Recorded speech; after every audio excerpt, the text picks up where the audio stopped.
देखो क्या कह रहा है थर्ड ऑप्शन इसका। थर्ड में आपसे कह रहा है क्या लेटर्स है हमारे पास, 12 लेटर्स है ना।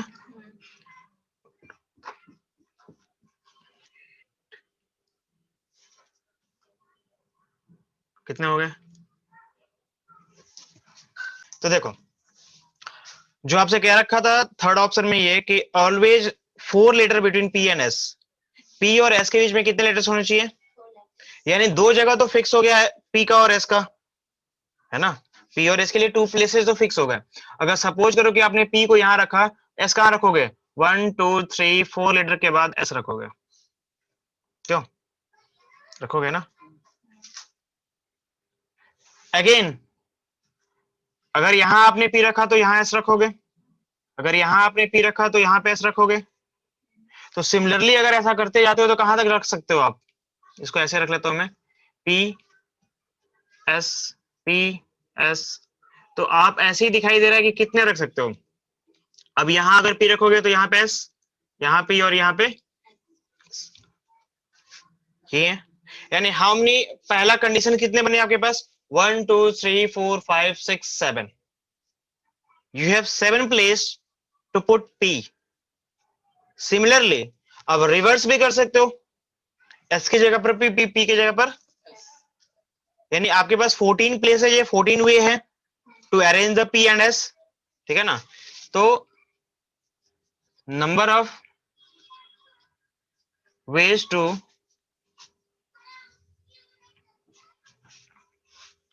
arrange P and S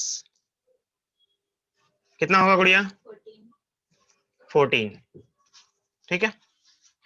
अच्छा अब उसके बाद जो प्लेसेज बच गए हैं उन जगह पे कितने नंबर्स को सेटअप करना है आपको, 10।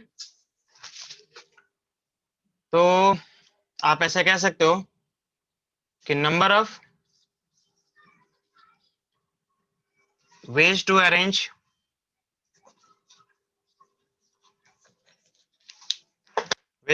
क्या, रिमेनिंग लेटर्स, है ना। क्या होगा, कितने नंबर है आपके पास, 10 फैक्टोरियल होगा, बट आपके पास टी इसमें क्या था, रिपीट था, 2 बार रिपीट कर रहा था। तो आप क्या करोगे, डिवाइड बाई 2 फैक्टोरियल भी करना पड़ेगा, जो भी आए आप यहाँ पे लिख सकते हो कि नाउ जो फाइनल अरेंजमेंट होगा, फाइनल नंबर ऑफ अरेंजमेंट होगा वो क्या होगा, आपको पता है ना। जैसे आप एक बॉक्स बनाते हो, आप इसमें पता करते हो कितने नंबर ऑफ वेज में मैं इसको पुटअप कर सकता हूँ, तो आप कहते हो 5, उसके बाद वाले में काउंट करते हो 4 सपोज, ठीक है ना। तो आपके पास जो नंबर ऑफ वेज आते हैं उनसे मल्टीप्लाई करते ले जाते हो, ये मल्टीप्लाइंग प्रॉपर्टी है आपकी। तो उसके बेस पे आप डायरेक्टली क्या लिख सकते हो कि now required number of arrangement, number of arrangement equal to क्या होगा, एक तो नंबर ऑफ अरेंजमेंट आपके पास यहाँ है, दूसरा यानी कि 10 फैक्टोरियल बाई इंटू 14, यानी कि 10 फैक्टोरियल इंटू 2 से डिवाइड, 2 का फैक्टोरियल तो 2 इंटू 1 ही होता है, यानी यहाँ पे 7 हो जाएगा। अब 10 का फैक्टोरियल निकालो, उसको 7 से मल्टीप्लाई करो और बताओ आंसर कितना आ रहा है, कितना आएगा 25 40 1600, ठीक है। चलो देखो तो परमुटेशन क्या था, कॉम्बिनेशन पढ़ने से पहले परमुटेशन को फिर से एक बार देख लो। इसका मतलब क्या होता है, द वे ऑफ अरेंजमेंट, ठीक है। किसी भी चीज को अरेंज करने का जो तरीका है वही आपका क्या है, परमुटेशन है।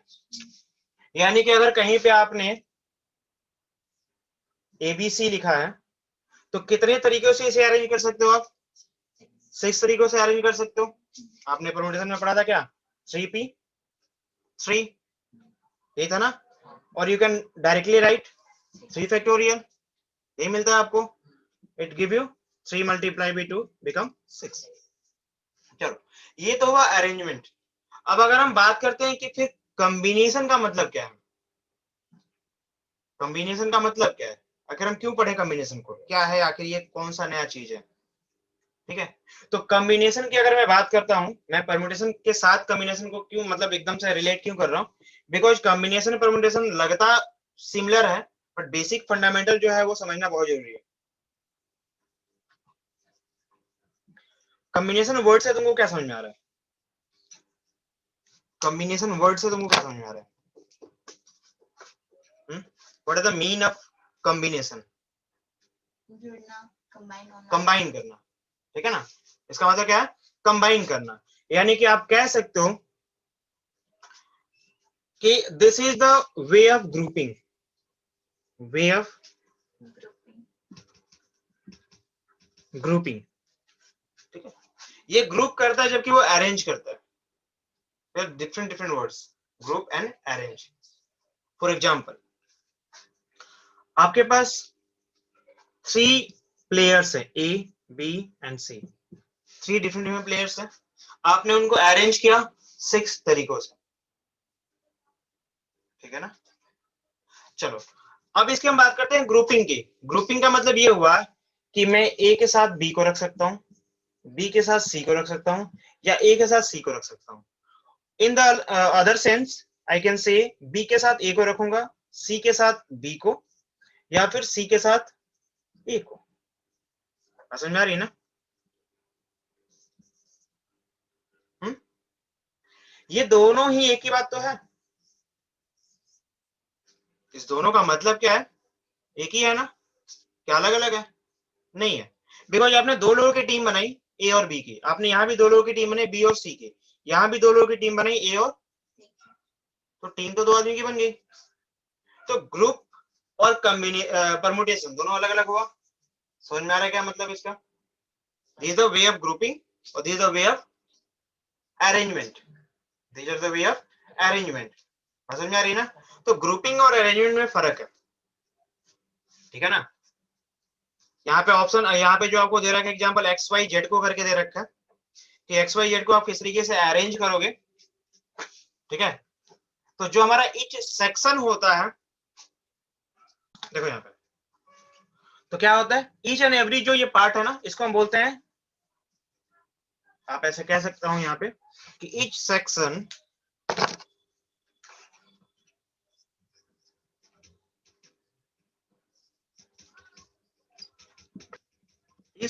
इज कॉल्ड क्या, combination of three different object, 3 different object in which, the important part क्या है, इंपॉर्टेंट पार्ट इसका ये है कि जो ऑर्डर है आपका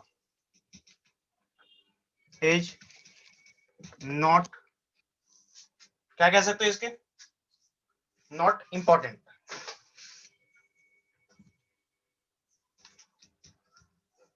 ठीक है ना, मतलब जो इसके ऑर्डर है उसका इंपॉर्टेंस कुछ नहीं है। बात समझ में आ रही है ना। तो this is the way of grouping, या फिर इस section is called the combination of 3 object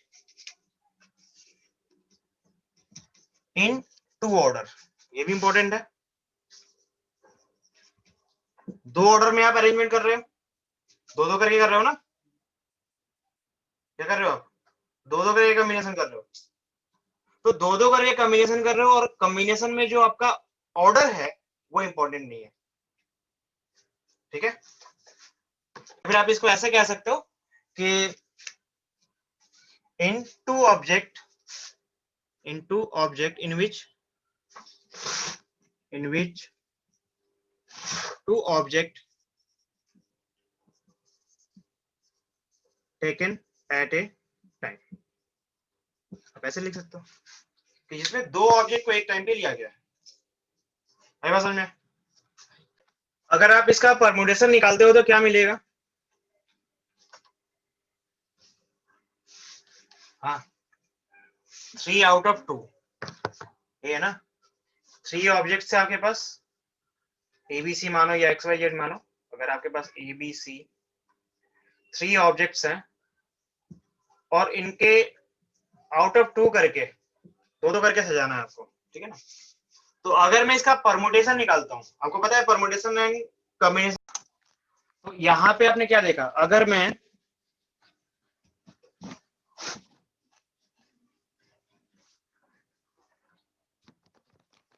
आपने क्या किया था, ए बी सी, अगर मैं इसका परमुटेशन निकालता हूं, दो करके सजाना है ना आपको, तो अगर मैं दो करके सजाना है मुझे 3 आउट ऑफ 2, परमुटेशन क्या करना है 3 आउट ऑफ 2, 3 ऑब्जेक्ट्स है हमारे पास, दो करके उसके सजाने हैं, तो इसका जो हमें आंसर मिलेगा, क्या मिलेगा,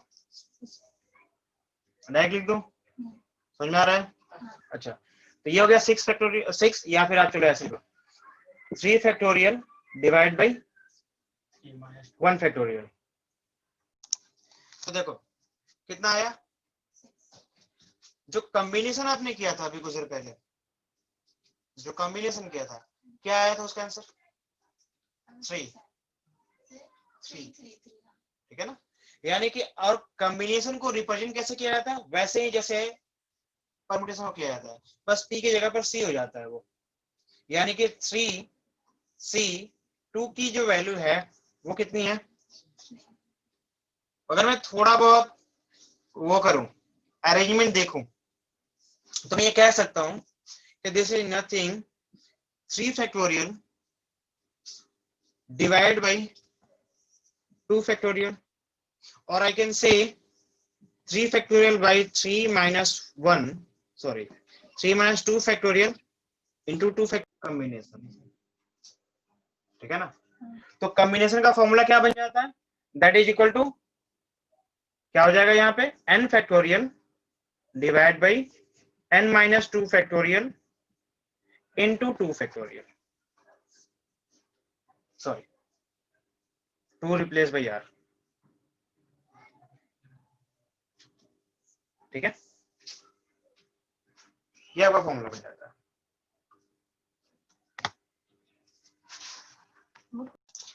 देखो थ्योरम 5 क्या कहता है, ये आपसे कहता है, अभी कुछ देर पहले मतलब किया भी था आपने, किया था ना, इसमें ये क्या कहता है, NPR is equal to NCR into R factorial. आपको पता है कि NPR के टर्म्स में जब आप काम करते हो, N और R में कुछ पार्टिकुलर रिलेशन होता है, क्योंकि R की वैल्यू N से ज्यादा कभी नहीं हो सकती, है ना। नंबर ऑफ ऑब्जेक्ट के जितनी नंबर ऑफ ऑब्जेक्ट हमारे पास होंगे उतना ही हो सकता है, उससे ज्यादा तो कभी नहीं हो सकता, या उसके इक्वल हो सकता है ना। तो R की वैल्यू वेरी कहां से कहां तक करती है, इट ग्रेटर देन या more than 0 but less than और इक्वल टू n, ठीक है। ये तो इसका स्टेटमेंट हो गया। ये कैसे प्रूफ होगा, तो अगर हम बात करते हैं कॉम्बिनेशन की, हमने लेट कर लिया, फिलहाल के लिए अगर हम बात करते हैं कि हमने इसको लेट कर लिया कि let the combination of an object, ठीक है ना, out of an object in r times, या आउट ऑफ r टाइम्स बोल लो, या फिर आप बोलो कि r ऑब्जेक्ट्स का combination out of n objects, ठीक है ना, n टोटल ऑब्जेक्ट्स है आपके पास, उसमें से r ऑब्जेक्ट का कॉम्बिनेशन आपने माना कि वो क्या है आपके पास NCR है, ठीक है ना। तो जो आपके पास ईच कॉम्बिनेशन बन रहा है, कॉम्बिनेशन क्या क्या बन रहा है आपके पास, इन ईच कॉम्बिनेशन, कौन सा कॉम्बिनेशन है NCR, कितने ऑब्जेक्ट्स हैं इसमें, डेफिनेटली आपके पास R ऑब्जेक्ट्स है, कितने ऑब्जेक्ट्स है R ऑब्जेक्ट्स है। R ऑब्जेक्ट को अरेंज करने का तरीका कितना होगा, मैं कह सकता हूं कि have R different objects and can be arranged या rearranged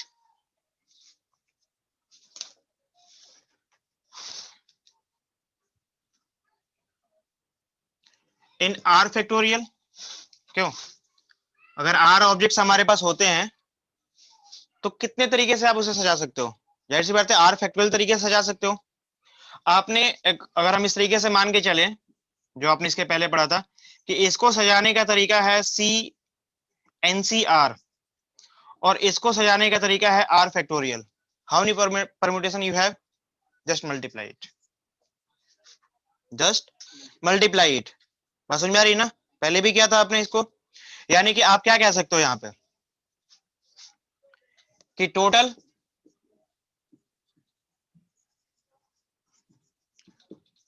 परमुटेशन जो होगा that must be equal to क्या होना चाहिए? NCR into R factorial. अच्छा, टोटल परमुटेशन को कैसे रिप्रेजेंट करते हो आप? NPR से, यही तो है, NCR इंटू R फैक्टोरियल। जो कंडीशन इसके लिए अप्लाई होगी वो कंडीशन इसके लिए भी एप्लीकेबल होगी, है ना? यानी कि ये क्या होगा? R जो है N से छोटा या N के बराबर हो सकता है, ठीक है, या 0 से बड़ा होगा। तो ये आपका फॉर्मूला है टू कंबाइन द ऑब्जेक्ट्स, ठीक है ना, combine the R object out of N object. यानी N ऑब्जेक्ट आपके पास टोटल है, उसमें से R ऑब्जेक्ट्स को लेकर, मतलब 2 को 3 को 4 को लेके, 4 को लेके सजाना है आपको, ठीक है ना? मान लो आपके पास 15 प्लेयर्स हैं, तो टोटल प्लेयर्स हो गए N, मतलब 15।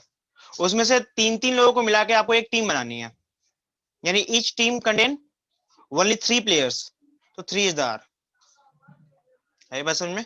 तो how many players you can, how many teams you can generate?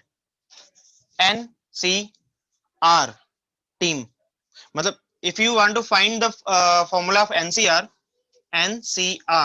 you will get easily by putting this, है ना? क्या होगा? डायरेक्टली आप कह सकते हो कि this is nothing NPR divide by R factorial. क्यों? अगर मैं इसी थ्योरम को थोड़ा सा एक्सटेंड करूं तो I can find the formula. बात समझ में आ रही है, नहीं आ रही है? क्या और क्या आगे एक्सटेंड कर सकता हूं मैं? मुझे NPR का फॉर्मूला पता है, R का तो जाहिर सी बात है, जैसा है वैसा है। तो NPR का फॉर्मूला क्या होता है बच्चे? N factorial divide by N minus R factorial, और नीचे और भी क्या था हमारे पास? R factorial. तो this is the final formula to find the NCR। कोई प्रॉब्लम है? नहीं है। तो ये हो गया आपके पास फाइनल फॉर्मूला फॉर NCR। चलेगा? कोई प्रॉब्लम है?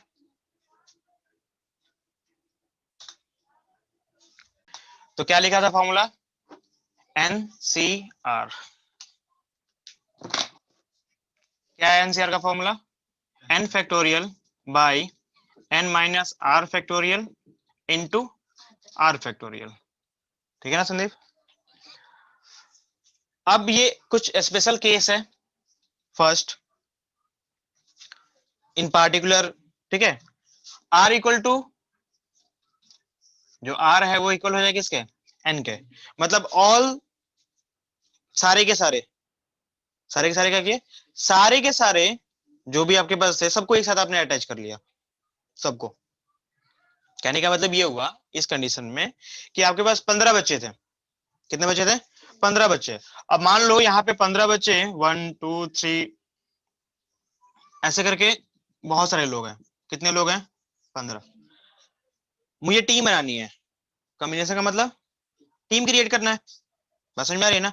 मैंने सारे बच्चों को ले लिया टीम में, तो कितने टीम बनेंगे? डेफिनेटली 1 बनेंगे। फॉर्मूले से अगर हम ट्राई करते हैं तो क्या आएगा? 1 ही आना चाहिए, ठीक है ना? मतलब आपको आइडिया तो लगा ना कि क्या कहना चाहता है ये। अगर N इक्वल टू R हुआ तो डेफिनेटली आपके पास एक ही टीम बनने वाली है, क्योंकि टीम में अब और कोई बचा ही नहीं टीम बनाने के लिए। बात समझ में आ रही है? यानी कि अगर आप ऐसा करते हो तो NCR का जो फॉर्मूला चेंज हो जाएगा, कैसे? N factorial by N minus N, है ना? नहीं होगा? Into N factorial. ये हो जाएगा आपके पास N factorial divide by 0 factorial into N factorial, N factorial will be cancel out, ठीक है ना? और it give you 1 not 0, it is the 1, और ये भी आपको 1 ही मिल रहे हैं। तो फाइनली क्या मिला? 1 by 1 मतलब 1 मिलेगा। तो क्या मिला? आपने जो पहले स्टेटमेंट बनाया था, आपने खुद से सोचा था कि ऐसा हो सकता है, वही हो रहा है ना? कि अगर आपके पास 15 बच्चे हैं और 15 बच्चों को मिला के एक टीम बनानी है, सबको मिलाना है, सबको यूज करना है, तो डेफिनेटली आपके पास एक ही ऑप्शन है, एक ही ग्रुपिंग का ऑप्शन है, आप एक ही बार उनको ग्रुप कर सकते हो, ठीक है ना। 15 के बदले आपने एक दो को कम कर लिया तो ग्रुप अलग अलग हो सकता है, ठीक है ना। तो ये सीक्वेंस है, यानी इन पार्टिकुलर केस अगर r इक्वल टू n हो तो हमारे पास कॉम्बिनेशन ऑलवेज। चलो नेक्स्ट क्या है, अगर अगर r इक्वल टू 0 है, क्या कहने का मतलब है इसका, r इक्वल 0 कहने का मतलब ये हुआ कि आपके पास 15 बच्चे थे, 20 बच्चे थे, जो भी थे, टीम बनानी है। मैं कह रहा हूं ऐसी टीम बनाओ जिसमें एक भी बच्चे ना हो, क्या बात है, तो आपको टीम नहीं बनेगी। बट एक बात बताओ, आपके पास बच्चे तो थे 15, उनकी एक टीम तो बन गई, वो एक टीम तो बन गई, बात समझ में आ रही है ना। यानी आपने एक भी बच्चे को चूज नहीं किया, इसका सीधा सा मतलब है कि वो सारे बच्चों का टीम एक है, यानी अल्टीमेटली इसका भी आंसर क्या आने वाला है, 1 ही आएगा। बात समझ में आ गई। यानी कि अगर आपके पास बात की जाए फॉर्मूले के हिसाब से NC0, you have to find the NC, r equal to 0, okay, find करो n factorial by n minus 0 factorial, है ना, इनटू 0 फैक्टोरियल। आपको पता है 0 फैक्टोरियल क्या होता है, 1 होता है। चलो मैं यहां लिख देता हूं for your reference, 0 factorial equal to 1 होता है, ये तो पता है ना आपको, यहां भी कहानी वही थी आपके पास। नेक्स्ट क्या मिलेगा, n factorial 0 n minus something, मतलब n माइनस 0, n ही मिलेगा, n फैक्टोरियल, और इसका फैक्टोरियल का मतलब तो 1 था, लिखो ना लिखो, अगेन क्या मिला। तो बात समझ में आ रही है कि अगर आपने किसी भी बच्चे को चूज ही नहीं किया अपने टीम में, तो जो बच गए, जो लेफ्ट आपने कर दिए, वो सारे ही बचे हुए हैं, तो एक टीम तो बनी हुई है ऑलरेडी।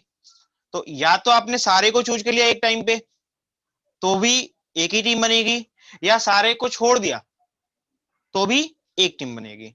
तो कॉम्बिनेशन का मतलब समझ में आ रहा है, कोई प्रॉब्लम है यहाँ पे, ये आपका सेकंड रिमार्क्स है।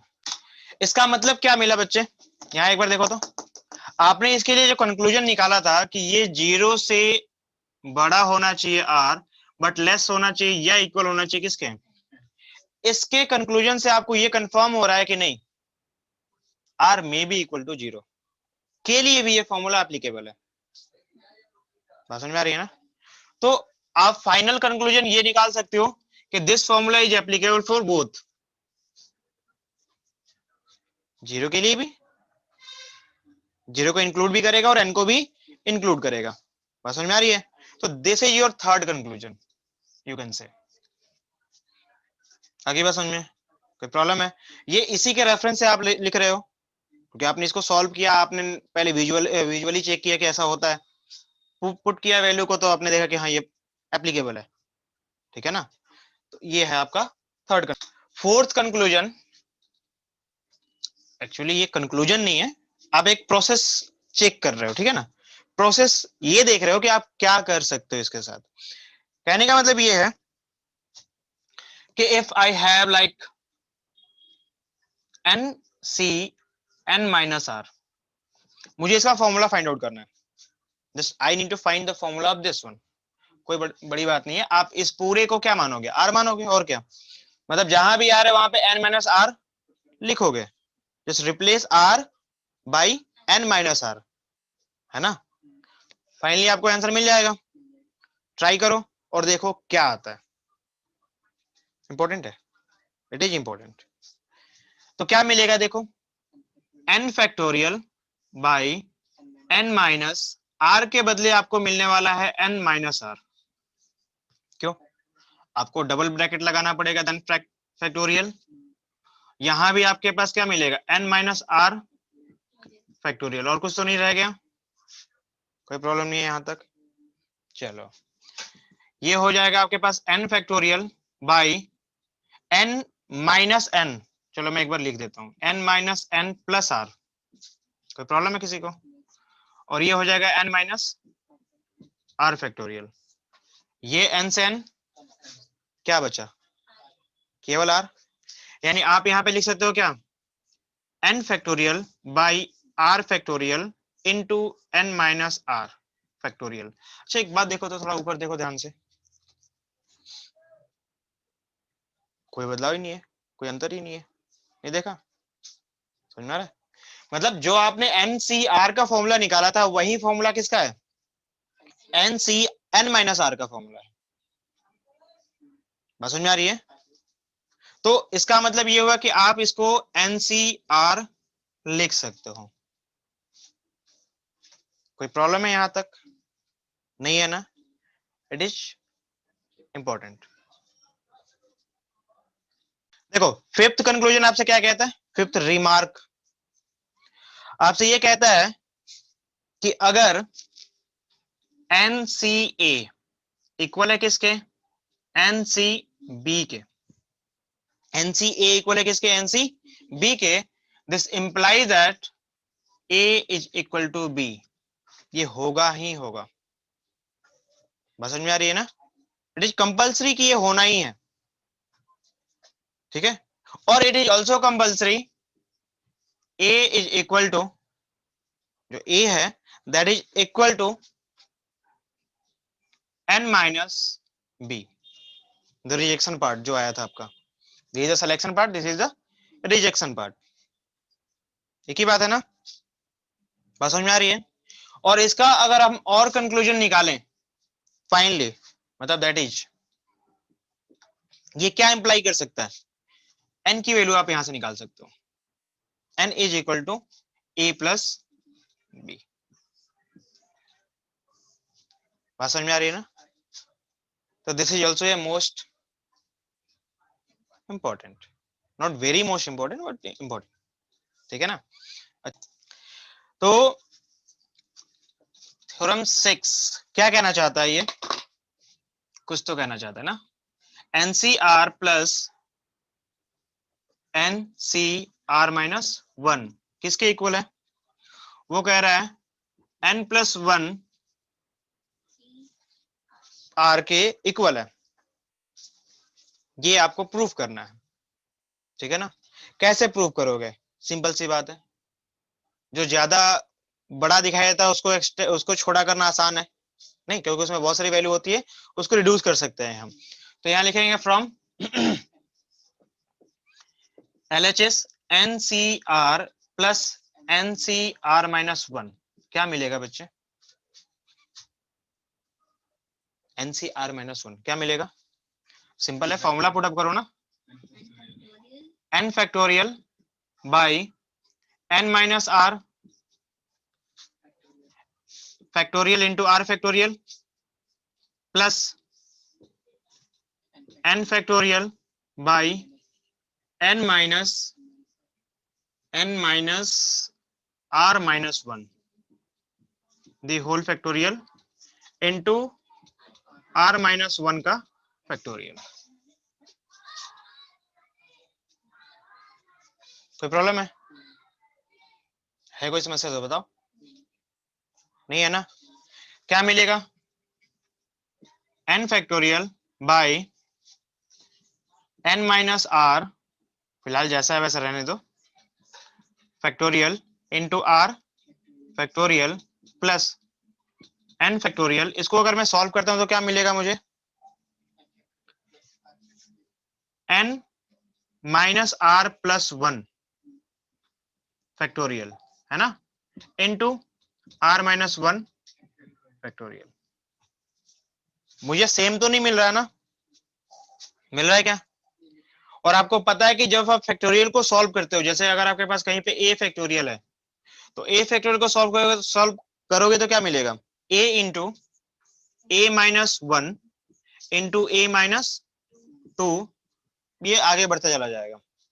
यानी जब भी आप आगे बढ़ते हो, जो नेक्स्ट स्टेप होता है उसमें से आप प्रीवियस स्टेप, जो भी आपके पास स्टेप था, टर्म्स था, उसमें से एक माइनस करते हो।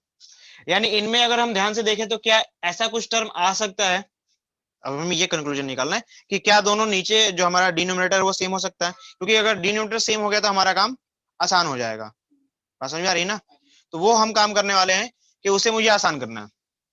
मेरे पास n माइनस आर है, यहां भी n माइनस आर है, बट प्लस में 1 है ना, मैं अगले स्टेप में जाऊंगा तो डेफिनेटली एक कम होगा वो, यानी 1 कैंसिल आउट हो जाएगा, तो ये आ जाएगा ना। चलो, और यहाँ पे क्या है, यहाँ पे आर फैक्टोरियल, और यहाँ पे क्या है, इसको अगर मैं आगे एक्सटेंड करता हूं फर्दर तो I will get r-2, but r तो कभी नहीं आएगा, यानी r को अगर मैं एक्सटेंड करता हूं तो r-1 मिलेगा, यानी इसे एक्सटेंड करना ज्यादा आसान है, यानी इसमें इस टर्म्स को जो आपको एक्सटेंड करना है, और इसमें किस टर्म को, इस टर्म को। बात समझ में आ रही है? तो क्या मिलेगा आपको, n factorial divide by n minus r factorial into r, ठीक है ना, इंटू r-1 फैक्टोरियल। बात समझ में आ रही है? Plus n factorial divide by, यहाँ पे क्या हो जाएगा, n माइनस r प्लस 1, पहला जैसा टर्म है वो तो वैसे ही रहेगा, उसके बाद एक माइनस करोगे तो क्या हो जाएगा वो, n माइनस r फैक्टोरियल, इससे आगे तो जाने की जरूरत नहीं है हमें, इंटू में r-1 इंटू, सॉरी हमें करना ही नहीं है ना। चलो ये होगा। अब आपके पास जो जो कॉमन मिला उनको बाहर निकाल लो, n factorial by r, n minus r factorial दोनों में है, और r-1 फैक्टोरियल दोनों में है ना। क्या बचा आपके पास, n, ये और ये आपने कॉमन ले लिया, क्या बचा, 1/r बचा ना, 1 प्लस, वहां से n फैक्टोरियल कॉमन ले चुके हो, n minus r factorial common ले चुके हो, r-1 फैक्टोरियल भी कॉमन ले चुके हो, तो क्या बचा आपके पास, 1/n माइनस r प्लस 1, ये बचा ना।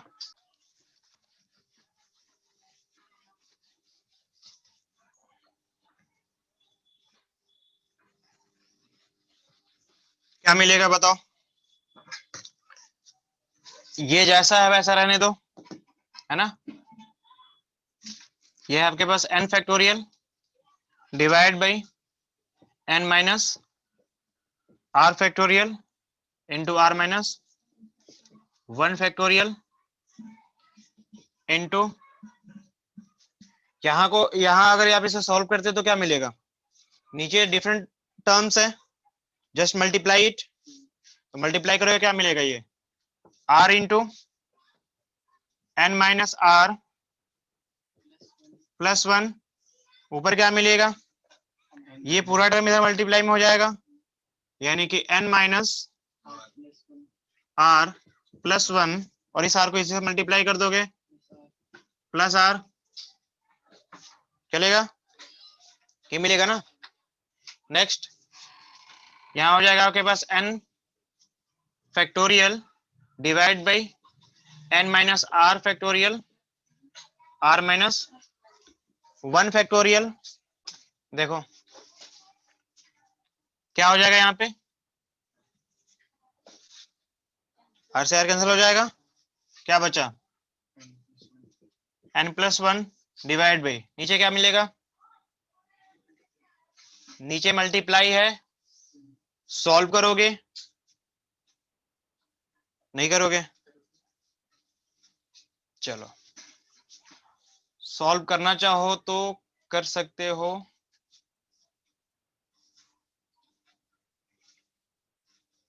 या बच सकते हो, चलो इसको ऐसे रखते हैं, ये हो जाएगा आपके पास r into n+1 minus r, ठीक है, ये मिलेगा ना, साथ में फैक्टोरियल तो कुछ नहीं है, ऐसा कुछ नहीं है यहाँ पे, ठीक है। अब यहाँ देखो, थोड़ा सजाओ इसे, ये आपके पास है n+1 इंटू n फैक्टोरियल, आपको पता है ना कि अगर आपके पास यहाँ पे 11 है, उसका फैक्टोरियल मुझे निकालना है, तो क्या होता है 11 मल्टीप्लाई बाई 10, इसमें से एक कम, ये ऑलरेडी n+1 था, उसमें से एक कम कर रहे हो आप, उसके बाद फैक्टोरियल है वो, बात समझ में आ रही है ना। अच्छा, उसी तरीके से आप इसको अरेंज करो, नीचे वाले को, क्या ऐसा कुछ अरेंजमेंट कर सकते हो आप, यहाँ देखो, ये हो जाएगा r इंटू r-1 फैक्टोरियल, ये r, उसके बाद वाला r-1, उसके बाद क्या आता है r-2, यानी ये पूरा एक सिंगल फैक्टोरियल मिल रहा है हमें, ये क्लियर है। नेक्स्ट देखो, यहाँ पे क्या आपके पास और यहाँ पे क्या है, इन दोनों में ध्यान दो कि ये है आपके पास n+1 minus r into n minus, ये +1 है, उसके बाद वाला क्या आ रहा है, इसके साथ फैक्टोरियल भी तो है, इसमें ये इससे एक टर्म ज्यादा है ना, जब ये एक टर्म ज्यादा है उसके बाद वाला एक टर्म कम आ रहा है, उसके बाद वाला क्या होगा, यानी ये भी एक सीक्वेंस बन रहा है, ये कंप्लीट फैक्टोरियल बन रहा है आपका। यानी आप इन सबको अगर आप कंक्लूजन निकालते हो तो आप क्या कह सकते हो, आप इसे कह सकते हो n+1 फैक्टोरियल, ठीक है, और यहाँ पे क्या मिलेगा नीचे r फैक्टोरियल, ये मिलेगा ना इस पूरे के लिए, r इंटू r-1 क्या मिलेगा r factorial.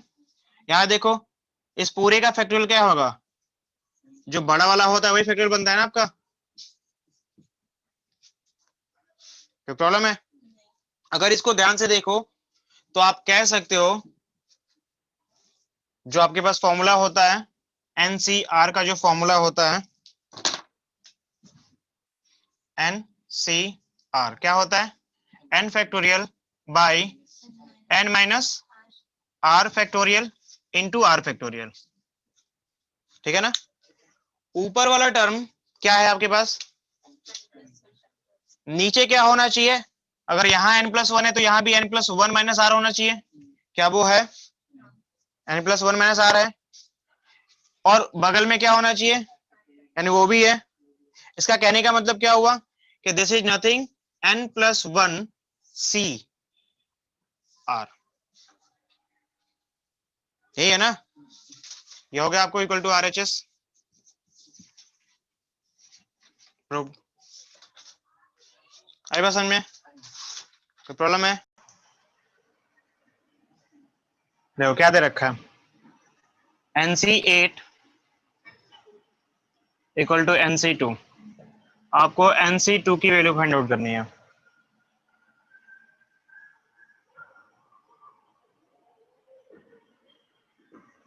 We know that, एक फॉर्मूला जो आपने पढ़ा था कि अगर कहीं पे NCA इक्वल है किसके, NCB के, तो it implies that N equal to A plus B। By comparing every equation,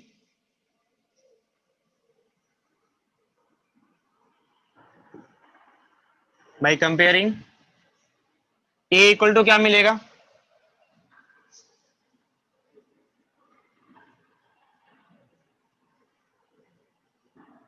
A equal to आपको मिलेगा 8 और B इक्वल टू क्या मिलेगा, यानी N क्या मिल जाएगा 8 प्लस 2 होगा, और ये हो जाएगा आपको 10। 9, आपको क्या चाहिए था, NC2 चाहिए था, NC2 का मतलब 10 आउट ऑफ 2, क्या हो जाएगा ये 10 फैक्टोरियल बाई 10 माइनस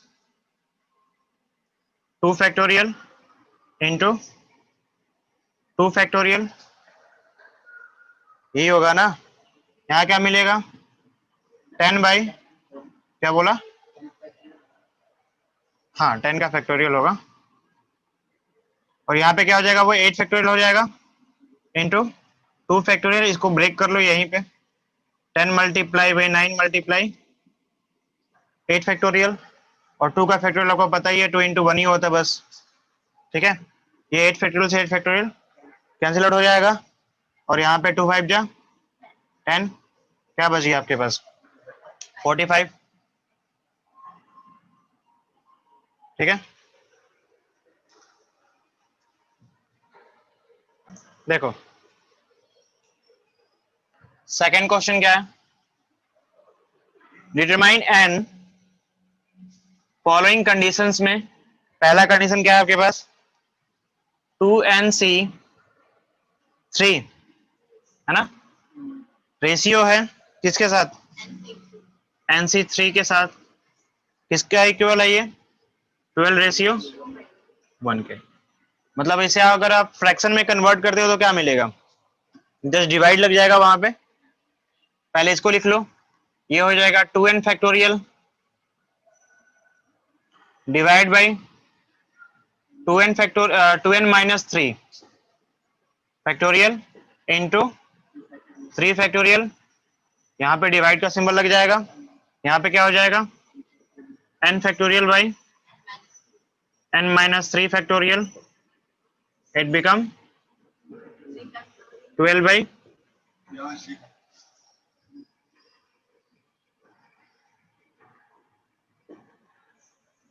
ठीक है, ये मिलेगा नहीं, क्या हुआ, लो हैप्पी, क्या हुआ, अब यहाँ पे क्या मिलेगा, ऊपर क्या है आपके पास 2n फैक्टोरियल है ना, तो 2n फैक्टोरियल को आगे एक्सटेंड करोगे क्या मिलेगा 2n माइनस 1, सॉरी आप थोड़ा सा दूर लिखना पड़ेगा, पहले तो आपको 2n मिलेगा into 2n minus 1, 2n minus 2 और 2n minus 3 factorial divide by 2n minus 3 factorial into 3 into 2, divide को मल्टीप्लाई में चेंज कर दो, नीचे का ऊपर चला जाएगा वो n माइनस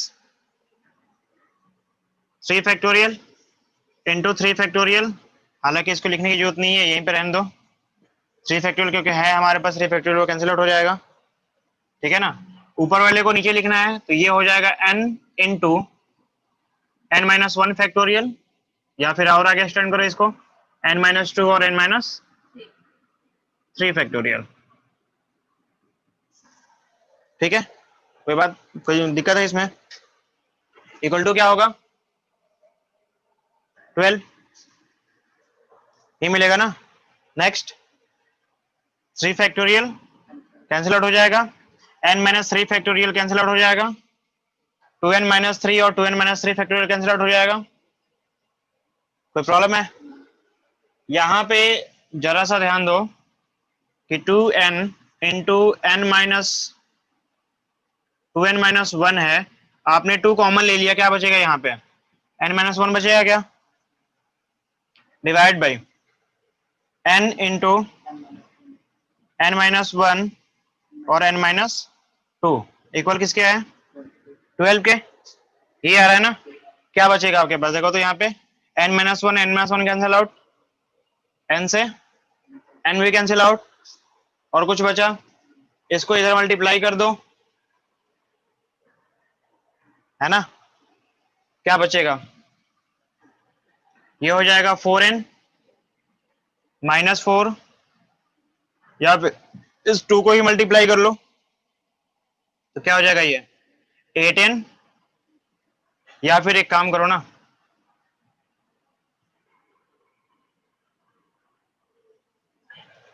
क्यों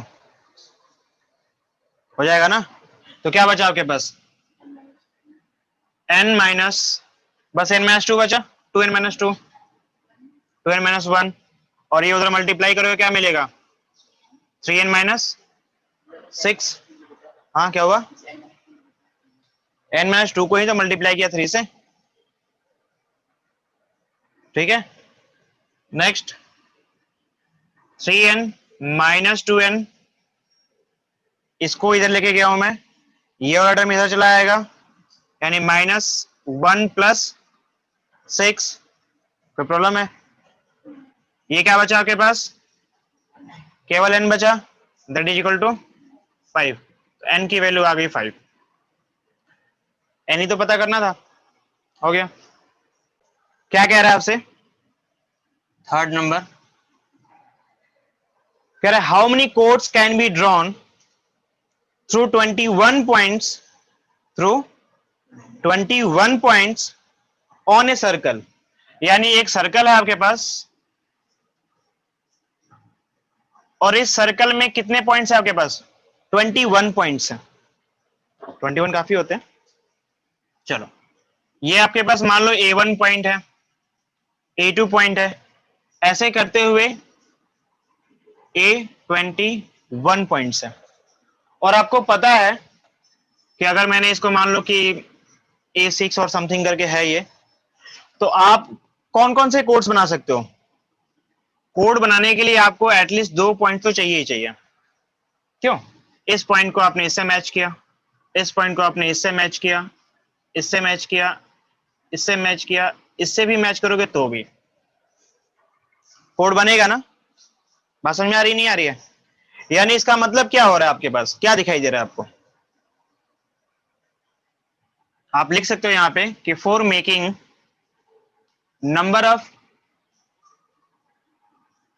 पॉइंट्स 21, जो नंबर ऑफ पॉइंट्स है वो 21 है, ये गिवन है, ये आपने लिख लिया, ठीक है। Given for making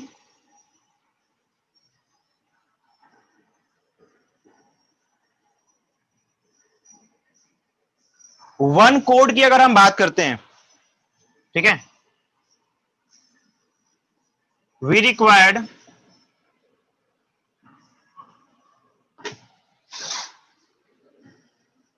2 points. क्यों? आप किसी भी कोड को बनाने जाओगे तो आपको 2 पॉइंट तो चाहिए ही चाहिए। ये now the selection process is working here. जो सिलेक्शन प्रोसेस है वो तुम्हारे यहां पे काम कर रहा है। क्या सिलेक्शन प्रोसेस? कि आप कौन कौन से 2 पॉइंट को सिलेक्ट करने वाले हो। जितने वे में, जितने तरीकों से आप 2 पॉइंट्स को सिलेक्ट कर सकते हो, उतने कोड्स बना सकते हो आप। बात समझ में आ रही है ना? जबकि आपको पता होना चाहिए कि A1 एंड A2 बोलो या फिर A2 A1 बोलो, बोथ आर सेम। और in selection process this is also called the grouping process. क्यों? और ग्रुपिंग प्रोसेस को ही आपने कॉम्बिनेशन का नाम दिया है। द कॉम्बिनेशन, सिलेक्शन और ग्रुपिंग आर द सेम। बात समझ में आ रही है ना? इसका मतलब क्या है कि डायरेक्टली क्या पुटअप करना है आपको? कॉम्बिनेशन का फॉर्मूला पुटअप करना है, नथिंग मोर देन दैट। बात समझ में आ रही है ना? तो आप कह सकते हो कि number of, total number of chords is equal to group of 2 points, group of 2 points out of 21 points. क्यों? पूरे 21 पॉइंट्स में से 2-2 पॉइंट्स करके अगर आप ग्रुप बना लेते हो तो आपका काम हो जाएगा। कोई प्रॉब्लम है यहां पे? नहीं है। इसका मतलब क्या मिलेगा आपको? You will get 21 out of 2, 21 out of. बात समझ में आ रही है नहीं आ रही है? कोई प्रॉब्लम यहां पे नहीं होनी चाहिए। क्या मिलेगा? 21 factorial divided by 21 minus 2 become 18, 19 factorial चलेगा, इनटू 2 फैक्टोरियल। तो दिक्कत है? क्या मिलेगा? आप थोड़ा इसे एक्सपेंड करो, 21 इंटू 20 इंटू 19 फैक्टोरियल, है ना, divide by 19 factorial into 2 into 1, sorry total 19 factorial, 19 factorial cancel हो जाएगा और 2 से इसे काट दो, 10 मिलेगा। क्या मिला आपको फाइनल? 21 into 10 become 210। यानी इतने नंबर ऑफ कोड्स जो है आप जनरेट कर सकते हो, बना सकते हो, ड्रॉ कर सकते हो by using 21 points of a circle on a circle. ठीक है ना? सर्कल के ऊपर पॉइंट्स है। आप खुद ही देखो ना, अभी इतने ही पॉइंट्स है हमारे पास, पूरे 21 पॉइंट्स नहीं है। इस पॉइंट से स्टार्ट करोगे मैच करना कोड बनाने के लिए, यहां भी बनेगा, यहां भी बनेगा, यहां भी बनेगा, यहां भी बनेगा, यहां भी बनेगा। इस पॉइंट से स्टार्ट करोगे बनाने के लिए, क्या होगा? यहां तो बन ही चुका है ऑलरेडी, एक यहां, एक फिर से। तो आप खुद ही देख सकते हो कि इतने ही कम पॉइंट्स में कितने सारे हमारे पास कोड्स बनाने के लिए पॉसिबिलिटीज है। 21 पॉइंट्स में आपके पास कितनी पॉसिबिलिटी हो सकती है? 210। अरे बात समझ में? तो देखो 7.4 क्या कह रहा है इसमें? पहला क्वेश्चन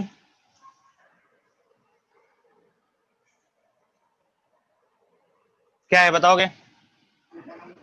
हाँ कोई नहीं। NC8 इज इक्वल है किसके? NC2 के। तो find the value of NC2। NC8 equal to NC2, find NC2। ठीक है, ये आपको पता करना है। कैसे पता करोगे? हाँ जी, आपको पहले तो n की वैल्यू चाहिए। जब n की वैल्यू मिल जाएगी तो आपका काम हो जाएगा। आप डायरेक्ट भी आंसर निकाल सकते हो चाहो तो। नहीं कोई बात नहीं, देखते हैं इसको क्या मिलेगा। अगर इसको आप सॉल्व करते हुए लेके चलते हो आगे तो ये आपको पता है क्या होता है? n factorial by n minus 8 factorial into 8 factorial. This is equal to n factorial by n minus 2 factorial into 2 factorial. चलेगा?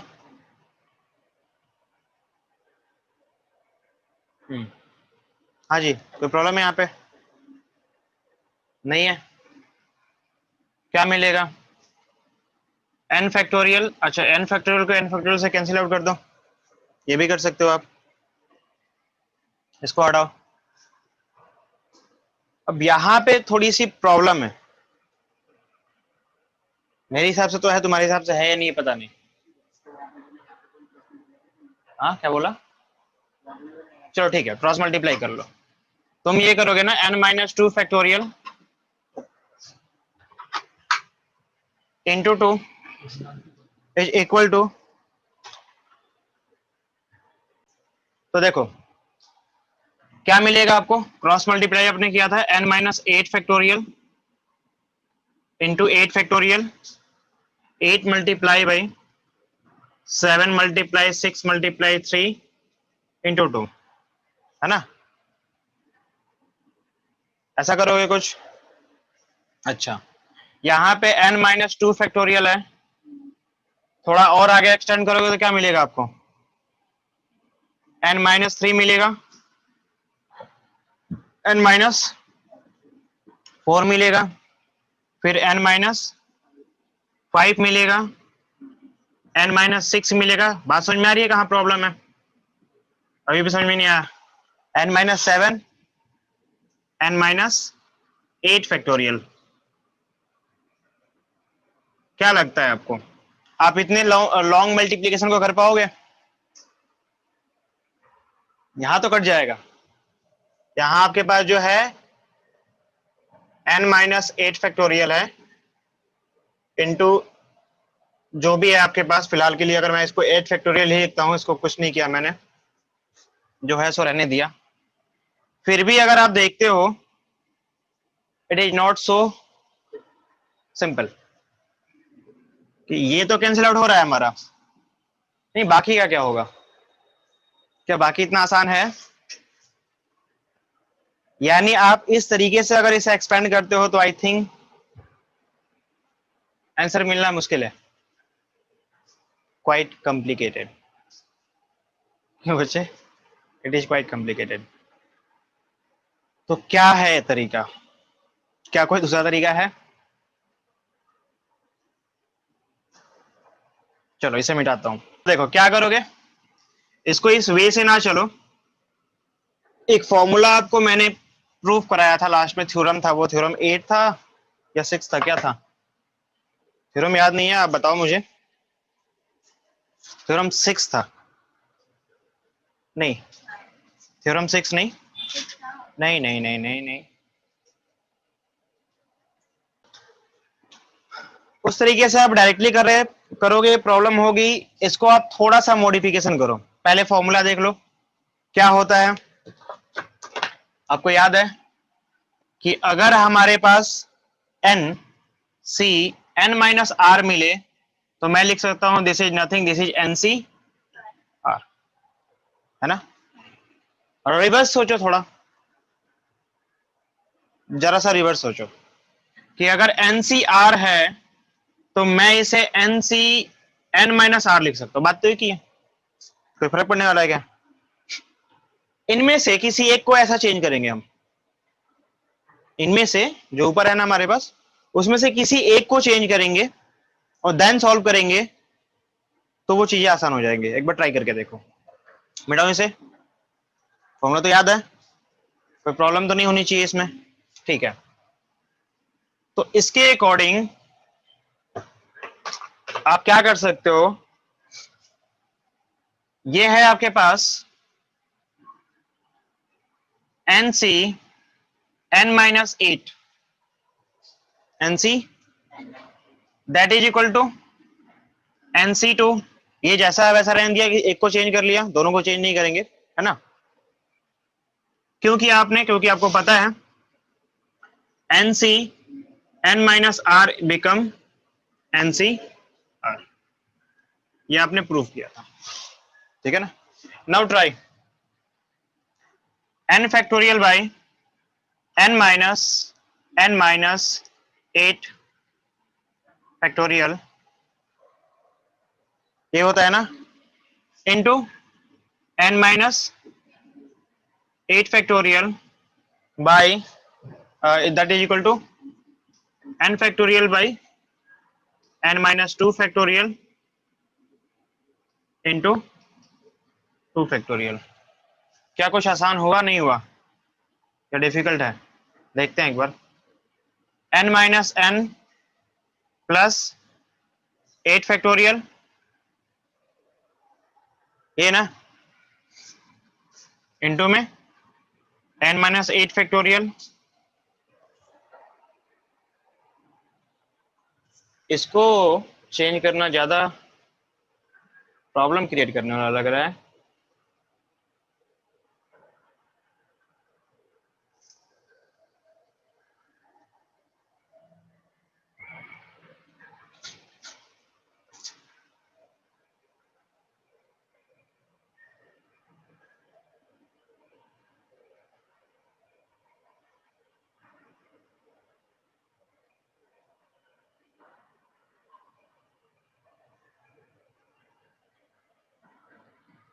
इससे तो क्या दे रखा है क्वेश्चन में, क्वेश्चन नंबर 4 में आपसे कह रहा है कि इन how many way can a team of 3 boys and 3 girls be selected, ठीक है, फ्रॉम 5 बॉय एंड 4 गर्ल्स। मतलब कि 5 बॉयज हैं और 4 गर्ल्स हैं, उनको सजाना है, ठीक है, अरेंज करना है, ग्रुप बनानी है उनकी। पहले ये लिख लो, टोटल नंबर ऑफ बॉयज कितने हैं, 5, total number of girls girls कितने हैं, 4 है। क्या जो आपको ग्रुप बनानी है फॉर मेकिंग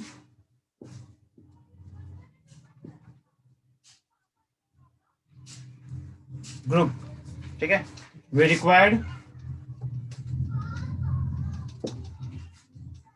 कितने, 3 बॉयज एंड 3 गर्ल्स।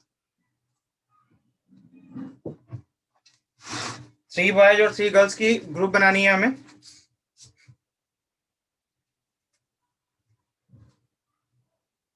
ठीक है। तो कह रहा है कि इन how many veg A team of, इसको टीम बनानी है, तो कैसे टीम बनाएंगे, डायरेक्टली लिखो, है ना, या फिर आप एक एक करके निकालना चाहते हो तो एक एक करके निकालो। तो आप यहां लिख सकते हो कि हेयर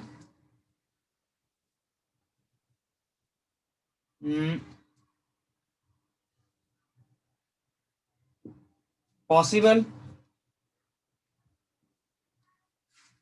number of team या possible number of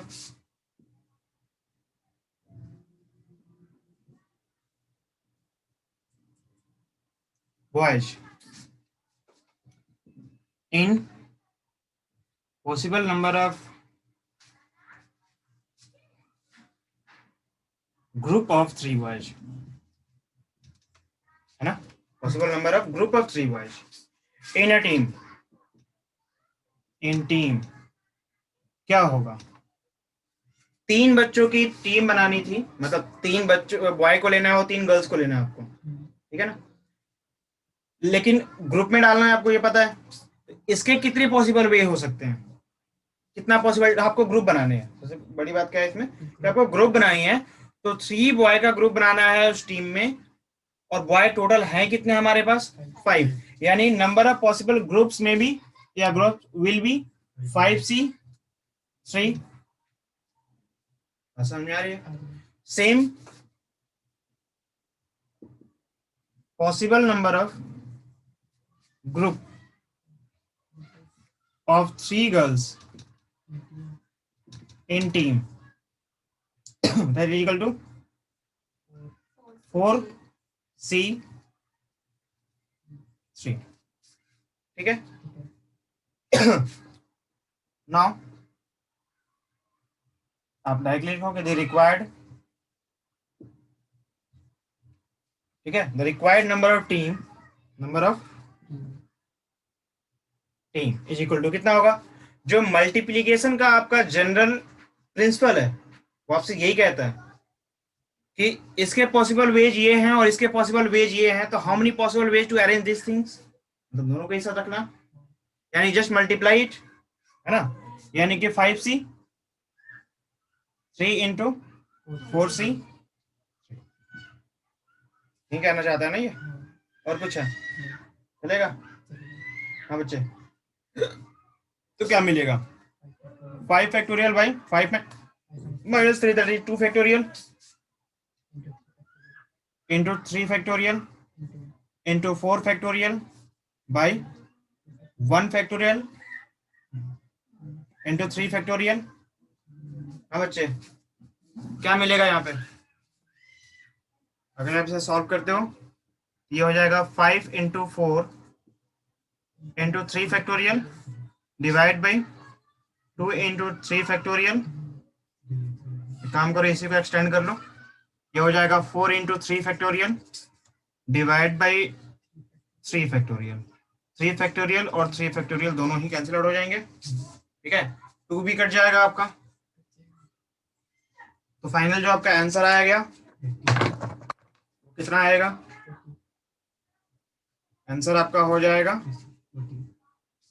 40, ठीक है, तो ये आपका आंसर है, चलेगा। क्या कह रहा है 5th क्वेश्चन,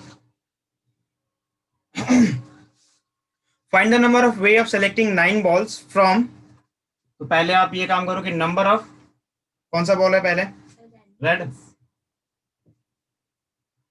रेड बॉल्स कितने हैं 6, नंबर ऑफ ब्लू है 5 balls. चलो ब्लू बता दो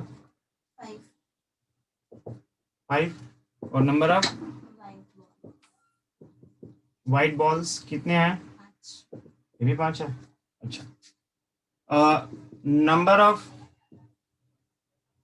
बॉल्स टू बी सेलेक्टेड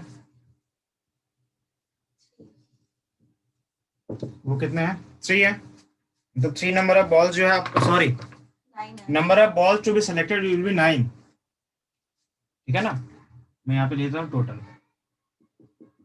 ठीक है, total number of balls to be selected is 9, ठीक है, कंडीशन क्या है, Balls each color.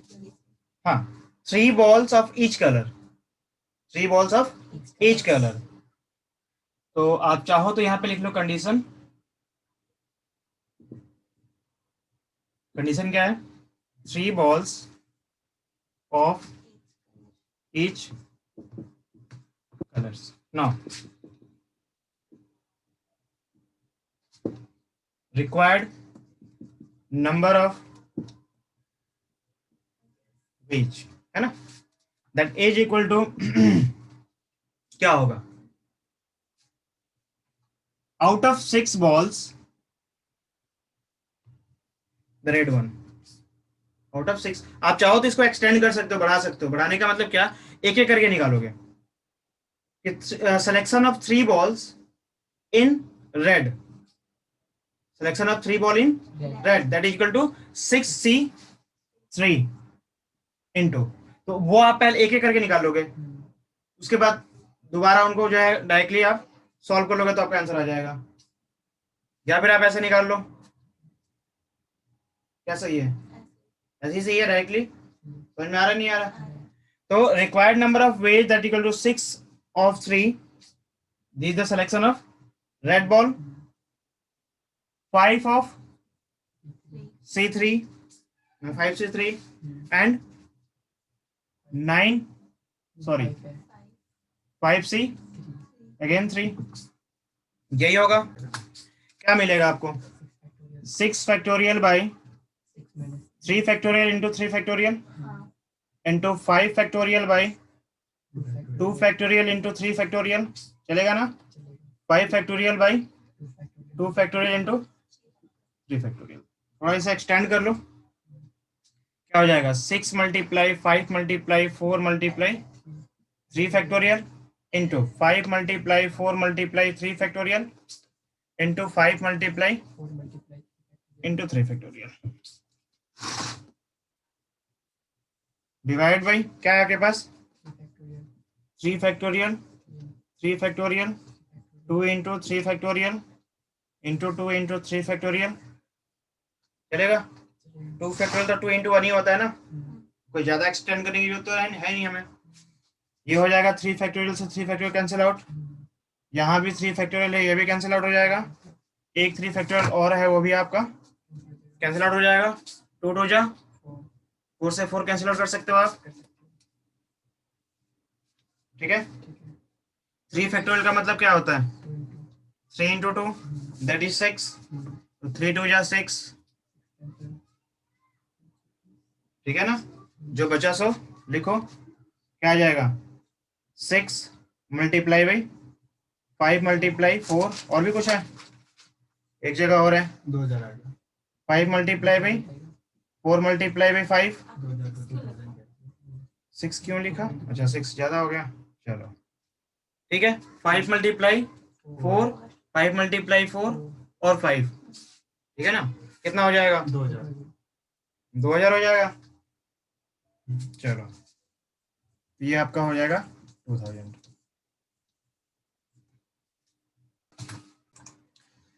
Question number 6 है ना, क्या कह रहा है आपसे, determine the number of 5 cards combination out of 52 cards, total card कितने हैं 52, number of card to be selected equal to 5। Condition क्या है इसके, कि 1 इज इन ईच कॉम्बिनेशन, हर एक कॉम्बिनेशन में एक एक का तो होना ही चाहिए, वो कंफर्म है ना। Condition 1 is in each combination, तो सबसे पहले सेलेक्टिंग ऑफ, या चलो 1 इज इन, या आउट ऑफ लिखा जाए या इन कॉम्बिनेशन लिखो डायरेक्टली, ठीक है।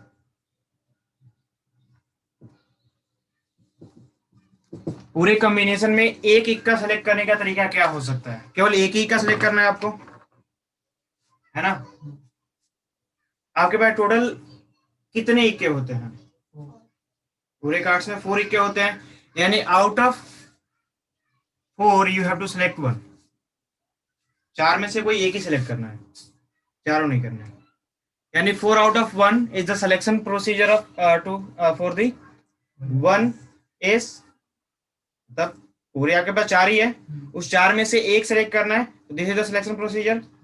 अच्छा, और वैसे ही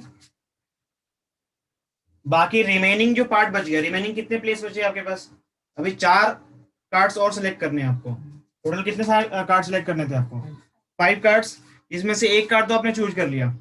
मतलब तुम ऐसा समझ लो इसे कि आपके पास 52 कार्ड्स थे टोटल, 52 कार्ड्स। इस 52 कार्ड्स में से आपने क्या कर दिया, पहले ही 4 कार्ड्स को निकाल के बाहर रख दिया।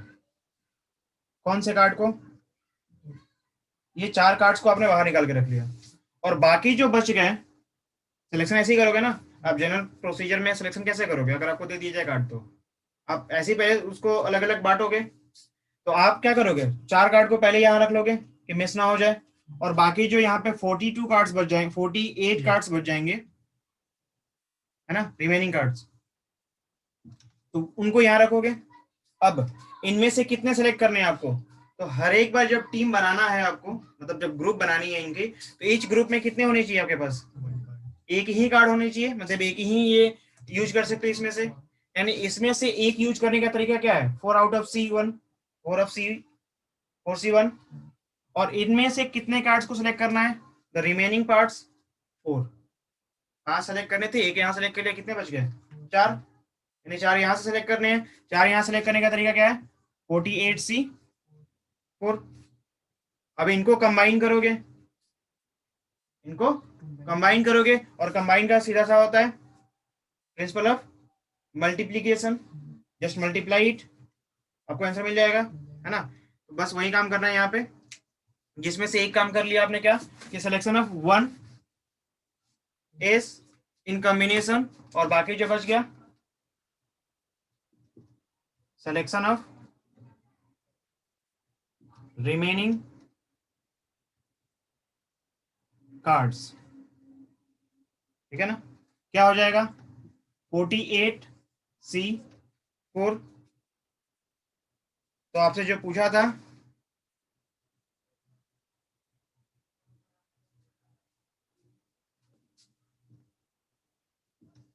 रिक्वायर्ड नंबर ऑफ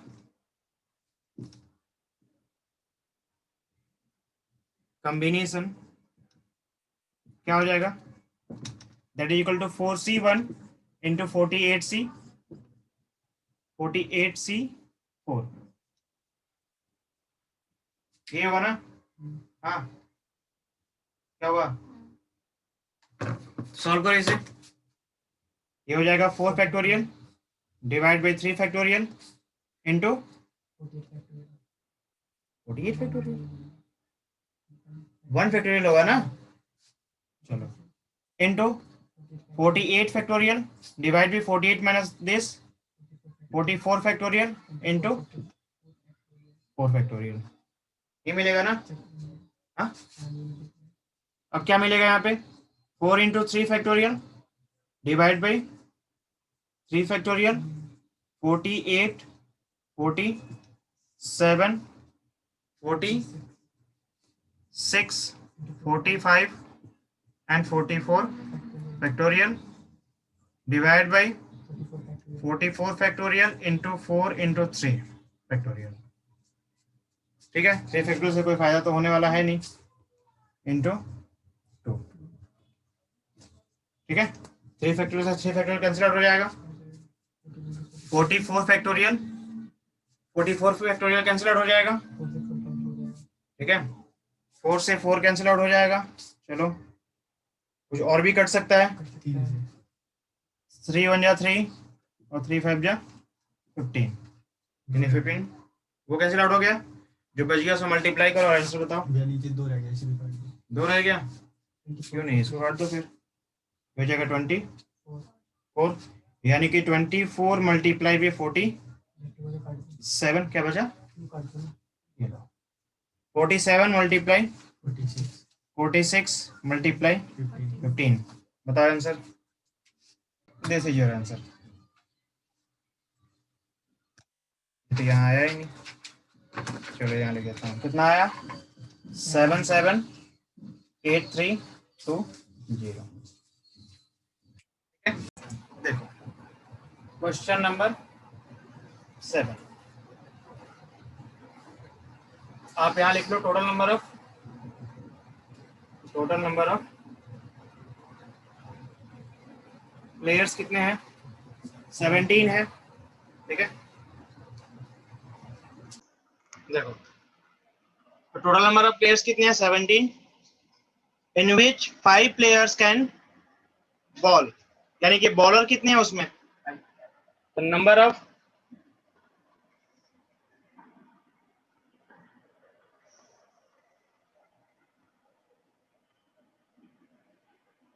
बॉलर से 5।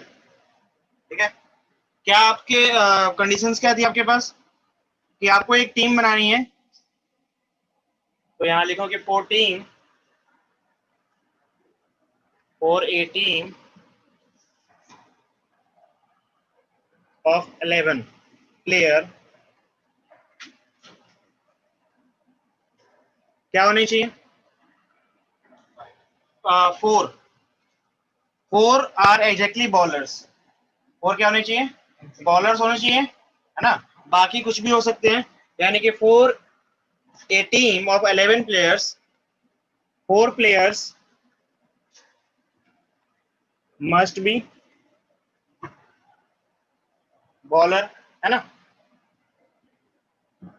इसका मतलब ये हुआ कि जब आप प्लेयर्स को चूज करोगे उसमें 4 कंपलसरी है कि पहले आप किसको छाटोगे, बॉलर्स को, ठीक है ना, और बाकी जो बचे हैं उनमें से फिर जो बचे हुए उनको ले लोगे आप, क्योंकि 4 एग्जैक्टली आपको बॉलर तो चाहिए, है ना। ठीक है, तो क्या करोगे,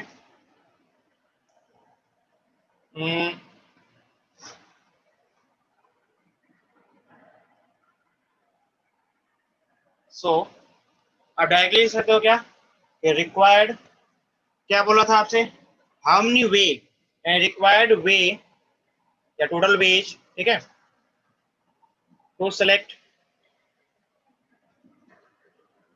ए टीम, है ना, दैट इज इक्वल टू, अगर एक एक करके छाटोगे एक एक करके लिखोगे तो भी लिख सकते हो कि पहले आप वे निकालो कि how many way to select 4 players 4 bowlers या 4 प्लेयर्स ऑफ बॉलर्स एग्जैक्टली, तो 4 ऐसे प्लेयर जो बॉलर ही हो उनको जो है सेलेक्ट करने का प्रोसीजर क्या होगा, तो सिंपल है, आपको क्या चाहिए, कितने बॉलर्स है आपके पास, अगर बॉलर को आपको रेक्टिफाई करना है तो बॉलर्स वाले टीम से ही निकालना पड़ेगा उनको, ये करोगे ना, यानी कि out of 5 you have to select 4, just multiply it, remaining कितने बच गए प्लेयर्स आपके पास जो सेलेक्ट करने हैं, 4 कर लिए, 4 के बाद कितने बच गए आपके पास, 7, 7 प्लस 4 11 होता है ना, तो 11 आपके पास प्लेयर चाहिए थे एक टीम के लिए, आपने 4 सेलेक्ट कर ली, कितने बच गए आपके पास, 7, कितने में से, सबसे बड़ी बात है कितने में से, तो 17 में से 5 तो बॉलर्स थे, अब बॉलर को लेना नहीं है क्योंकि आपको बोला गया कि बॉलर्स क्या है, 4 ही होने चाहिए, आपने वहां पे छाट लिया, तो इस टीम में तो बॉलर को रखोगे नहीं, वो अलग रहेगा, यानी आपके पास जो बचे हुए हैं 15 नहीं 15 कह रहा हूं, कितने 12 नहीं, out of 12 you have to select 7, these are the number of ways to select a team, ये आएगा ना, प्रॉब्लम है, फटाफट सॉल्व करो, बताओ मुझे क्या मिलेगा, 5 बाई डायरेक्ट लिखो 1 फैक्टोरियल यानी 1 multiply by 4 factorial into 12 by 7 minus 11 minus 12 minus 7 क्या मिलेगा, तो 5 फैक्टोरियल इंटू 7 फैक्टोरियल, यहाँ भी फैक्टोरियल है ना, चलेगा, 5 फैक्टोरियल से 5 फैक्टोरियल, इसको थोड़ा सा एक्सटेंड कर लो, ये हो जाएगा 12 into 11 into 10 9 8 7 factorial divide by 4 2 4 3 2 1 into 7 factorial, 7 factorial will be cancel out, हाँ बढ़िया, ठीक है, और क्या बचेगा, 4 3 जा 12, ठीक है, और 2 4 जा 8 और कुछ तो नहीं बचा, जो बचा सो मल्टीप्लाई करो। 11 मल्टीप्लाई बाई 10 मल्टीप्लाई 9 मल्टीप्लाई 4 कितना हो जाएगा? 360। हाँ 360 नहीं होगा, 9 4 जा 36 होता है ना, तो 36 ऐड कर दो, आपको मिलेगा 69310। ठीक है। क्वेश्चन नंबर 9 क्या कह रहा है? In how many ways can a student choose a program of 5 courses, जैसे कि आपका क्लास चलता है, ऑफ 9 कोर्सेज आर अवेलेबल, तो टोटल क्या चीज के बारे में है? कोर्सेज के बारे में है, ठीक है ना। टोटल अवेलेबल कोर्सेज कितने हैं?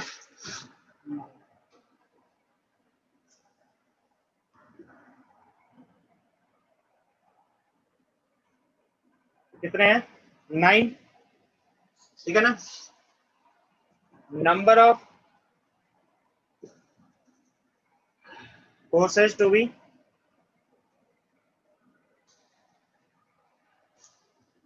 चूज करने की बात की जा रही है ना, इज 5। नंबर ऑफ फिक्स्ड बोल लो, चलेगा। अच्छा, फिक्स्ड के बदले इसने जो वर्ड यूज किया है वो क्या है?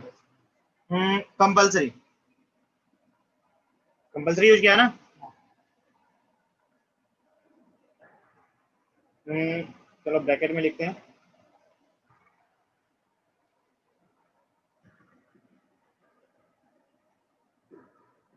कंपल्सरी कोर्स, ठीक है। क्या है कोर्स बताओ?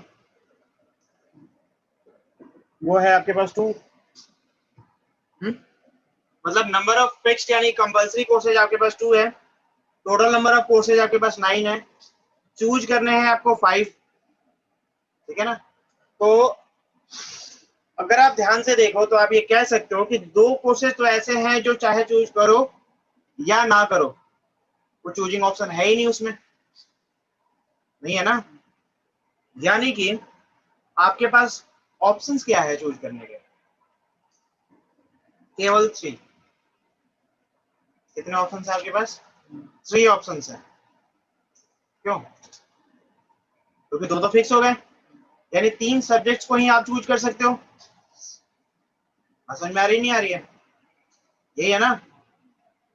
चलो, तो क्या कह सकते हैं इसके बारे में? डायरेक्ट लिखा जाए अगर कि required number of ways is equal to, क्या होगा? तो क्या होगा? आपको 2 तो फिक्स हो गए, यानी कि अगर हम ध्यान से देखें तो चूज करने के लिए जो ऑप्शंस बचे आपके पास वो 7, मतलब जो सब्जेक्ट बचे हैं वो 7 ऑप्शन है। 7 कोर्सेज ऐसे हैं जो बचे हुए हैं चूज करने के लिए, यानी आउट ऑफ 7 आपको चूज करने हैं 3, क्योंकि 2 तो आपको मिलेंगे ही मिलेंगे, वो यूनिवर्सिटी या फिर जो भी है वो आपको कंपल्सरी है कि प्रोवाइड करेगी। मतलब 3 ऑप्शन आपके पास है, कितने में से? 2 तो हट गए ना। टोटल आपके पास 9 कोर्सेज थे, 9 में से 2 फिक्स्ड हैं, मतलब बचे कितने फिर? उस 7 में से आपको चूज करना है, क्योंकि 2 तो फिक्स है, उनमें से चूज करना ही नहीं है आपको। तो क्या होगा? 7 फैक्टोरियल डिवाइड बाई 7 माइनस 3 क्या हो जाएगा? 4 फैक्टोरियल इंटू 3 फैक्टोरियल। इसका क्या मिलेगा? 7 multiply 6 multiply 5 multiply 4 factorial divide by 4 factorial into 3 into 2 कर लो, ये 4 फैक्टोरियल कैंसिल आउट हो जाएगा, 3 2 जा 6, क्या बचा आपके पास? 35 आंसर, ठीक है।